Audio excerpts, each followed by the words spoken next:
একদিকে চলছে 11তম বিপিএল, তার মাঝেই শোনা যাচ্ছে ইংরেজি নতুন বছর শুরুর আগমনী গান। তবে তার আগেই খোঁজ মিলল হিসেবের খাতার, যেখানে টি-20 ফরম্যাটে সারা বছর ক্রিকেট দুনিয়ার তাবর তাবর সব বোলাররা কেমন সময় কাটিয়েছেন তার একটা পরিসংখ্যান পাওয়া গেছে।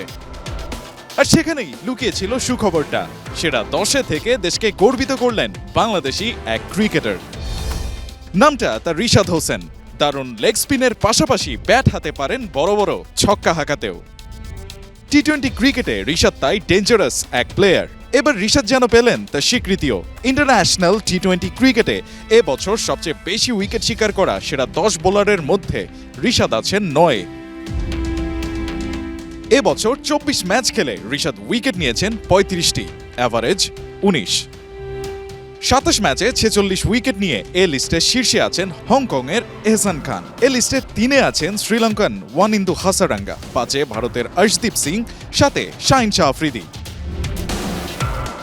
দেশের ক্রিকেটের প্রেক্ষাপটে যেখানে লেগ স্পিনাররা বরাবরই থেকে এসেছেন অবহেলিত, সেখানে রিশাদ হোসেনের দারুণ পারফরম্যান্সে এমন অর্জন নিঃসন্দেহে অনুপ্রাণিত করবে দেশের ক্রিকেটের আগামীর লেগ স্পিনারদের।